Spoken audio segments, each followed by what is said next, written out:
The Emperor of Madness, the haunting legacy of Rudolphi in the shadowed corners of European history, where myth and truth blur together. There lived a ruler whose court was stranger than any fairy tale, and whose mind was stranger still.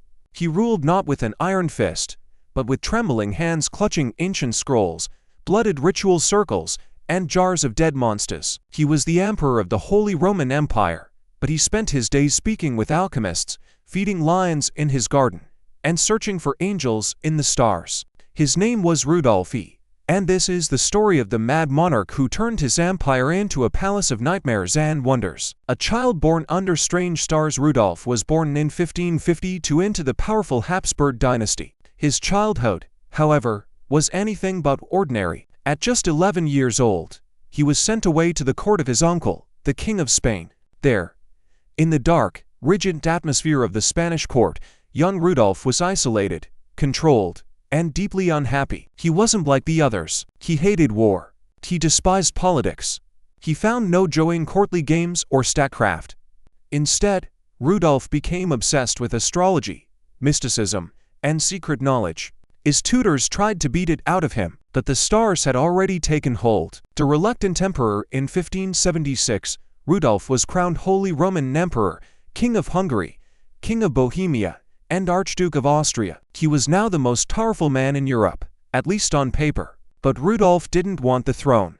Not really. He had no interest in ruling an empire. He wanted to understand the universe, so he moved his entire court to Prague, far from the political centers of Vienna and Madrid. There, hidden behind stone walls, he began building a world of his own.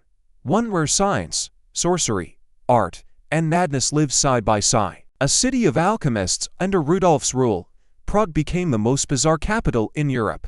The emperor filled his court not with generals or statesmen, but with alchemists, astrologers, mystics, and philosophers. He welcomed men like John Dee and Edward Kelly, who claimed they could speak to angels and transmute lead into gold. Rudolph gave them gold, titles, even noble ranks, all in the hope they will unlock the secret of eternal life. Day and night, they performed arcane rituals in candlelit chambers. They burned strange herbs, whispered incantations in Enochian, the language of angels, and drew complex diagrams Rudolph would stare at for hours. He believed in them. He believed in everything.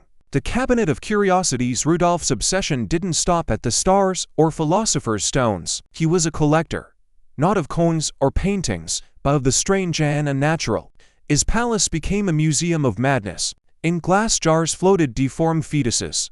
On shelves sat taxidermy creatures stitched together like Frankenstein's pets, a rabbit with wings, a monkey with a fish tail. He believed some of them were real monsters. He had the preserved horn of a unicorn, the skeleton of a dragon, and a cabinet said to contain the skull of a mermaid. He brought lions, leopards, camels, and even a supposed werewolf to live in his royal menagerie. One man, covered entirely in hair due to a rare genetic condition, was dressed in noble robes and paraded like a living myth. Rudolph didn't see this as cruelty. To him, it was evidence, proof that the world was still full of mystery, magic, and monsters. Patron of mad genius, and yet, amidst the madness, Rudolph's Prague became a center of science and culture. He funded Tycho Brahe, the eccentric Danish astronomer who recorded the stars with naked eyes. He protected Johannes Kepler, who under Rudolph's sponsorship, developed the laws of planetary motion. He invited the surreal painter Giuseppe Arcimboldo, who painted Rudolph's portrait entirely from fruits, vegetables, and birds. It was strange. It was grotesque. Rudolph adored it. In a strange way, his insanity became fertile ground for intellectual freedom. Scientists, artists, and philosophers flocked to Prague because it was the one place where the bizarre wasn't just tolerated, it was celebrated. Madness deepens, but as Rudolph aged, his mind unraveled further. He became increasingly paranoid, refusing to meet with his own ministers. He believed they were plotting against him, or worse, stealing his magical secrets. He locked himself in his rooms for days, even weeks. He often didn't bathe, barely ate, and wandered the palace halls at night in a state of silent trance. He ordered more animals, more monsters, more machines. He commissioned bizarre automata, machines shaped like skeletons that danced when wounded, or clocks shaped like demons that moaned every hour. And still, he searched for the elixir of life, long after everyone else stopped believing. The empire cracks. Meanwhile, the empire around him was falling apart. Wars raged. The Ottomans pushed into Europe.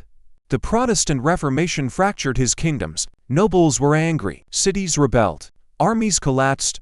But Rudolf refused to act. He would not hold meetings. He would not ride to war. He stayed in his castle, drawing horoscopes. Eventually, his own brother Matthias staged a coup. The court declared Rudolf unfit to rule. His powers were stripped, one by one. His titles vanished. He died in 1612, alone in Prague Castle, surrounded by alchemical scrolls, monstrous relics, and dreams of immortality that never came true. Legacy: the emperor who believed too much. Rudolf left no great battles, no political treaties, no shining victories. Instead, he left behind a library of forgotten spells, a museum of monsters, and a city that, for a brief moment, became the strangest, most magical place in the world. He was a man who believed too much in monsters, in magic, in angels, and in himself. And for that, history remembers him not as a failure, but as the mad emperor who turned reality into legend. Fade out with soft orchestral music. The image of Prague Castle at night. Wind howls. A final whisper. Was he mad or merely ahead of his time? The Mad Puppet King.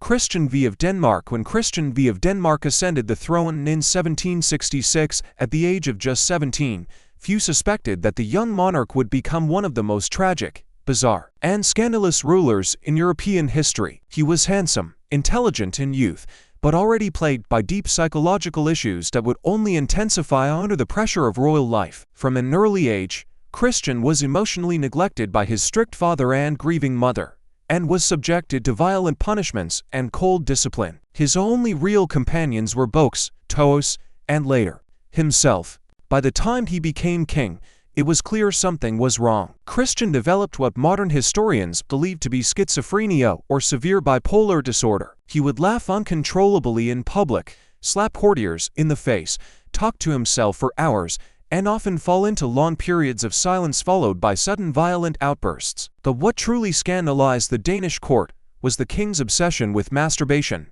something he did openly, constantly, even during royal functions. He once shocked foreign diplomats by doing it during an official dinner. His fixation became so consuming that his doctors feared it was damaging his brain and urged him to stop. He didn't. He was also obsessed with puppets, often refusing to speak to real people and instead holding long, elaborate conversations with wooden dolls, which he treated as his closest advisors. At night, he would wander the palace halls, barefoot and muttering, sometimes carrying a puppet or toy sword. Despite this, Christian was forced into marriage with a young British princess, Caroline Matilda, the sister of King George III. She was intelligent, liberal, and initially hopeful that she could bring some normalcy to the court. But soon, she realized that her husband was incapable of normal affection. He ignored her, publicly humiliated her, and spent nights with prostitutes and street performers. Enter Johann Friedrich Struensee, a German physician who was hired as Christian's personal doctor. Struensee quickly gained Christian's trust and, more importantly, took over the role of de facto ruler of Denmark. While the king played with dolls and roamed the palace halls in madness, Struensee passed hundreds of progressive reforms, abolishing torture, promoting education, introducing press freedom. But Struensee also had a dark secret. He had begun an affair with Queen Caroline Matilda. The two became deeply involved, both emotionally and politically. He was the brain, she the royal legitimacy, and the king. He was merely a puppet, signing any decree handed to him by Struensee, while he laughed hysterically or drew childish scribbles on documents. Eventually, the court factions turned against them. In a dramatic nighttime coup, Struensee was arrested, tortured, and publicly executed, his limbs broken and his body quartered. The queen was banished to Germany, never to see her children again. As for Christian V, he lived for another 30 years, a ghost king, locked in his own mind. He was allowed to remain on the throne in name only, with regents and advisors running the country. By the time of his death in 1808, he was barely remembered by his people, a mad figure lost in history, whose life had become a cautionary tale of power, mental illness, and manipulation. Ibrahim the Mad, Sultan of the Ottoman Empire in the shadowed palaces of 17th-century Constantinople, where intrigue and betrayal were daily routines, few stories are as chilling and bizarre as that of Ibrahim I, the Sultan of the Ottoman Empire from 1640 to 1648. His reign was short, but left behind a trail of scandal, madness, and sheer decadence that still haunts the pages of history. Born in 1615, Ibrahim spent the first 23 years of his life not as a prince, but as a prisoner, locked away in the infamous caves, the cage, a section of the palace reserved for male heirs to the throne. He grew up in isolation, surrounded by eunuchs, silence, and the constant fear of execution. Many of his brothers were murdered to prevent civil war, and Ibrahim lived every day believing he could be next. So when his older brother, Sultan Murad IV, died suddenly in 1640, the court found Ibrahim in the cage, trembling, paranoid, and mentally shattered. He refused to believe Murad was dead, fearing it was a trick to lure him into the open and kill him.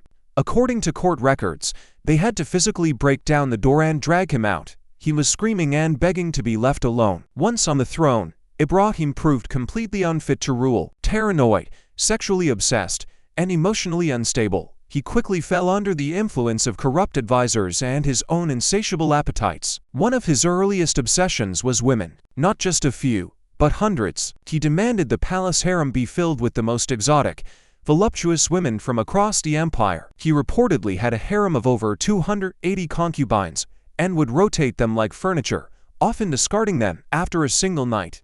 His most infamous obsession was with obese women. The more corpulent, the better. Legend has it he once ordered his officials to find the fattest woman in the empire. They returned with a woman named Ekerper Sweet Pie, said to weigh over 150 kilograms. Ibrahim was so enchanted by her size that he lavished her with gold, jewels, and even gave her political influence. But his madness didn't stop at lust. He was convinced that enemies lurked everywhere, in his food, his clothes, even in the water. He executed dozens of cooks, servants, and even his grand viziers on a whim. One story says he threw his entire navis admiral into the sea, simply because he had a dream the man was disloyal. Perhaps most horrifying was the fate of his own harem. In one fit of rage, believing had been betrayed, Ibrahim ordered 280 of his concubines, women who had done nothing wrong, to be bound and drowned in the Bosphorus. Their bodies were later seen floating near the palace, a grotesque symbol of his cruelty. As the empire descended into chaos and economic ruin, the people finally had enough. In 1648, a coalition of religious scholars, soldiers, and palace officials staged a coup. Ibrahim was deposed, locked in the very same cage where had once waited for death. This time, there was no escape. A few months later, he was strangled to death with a bowstring, the traditional Ottoman method of royal execution. He was just 33 years old.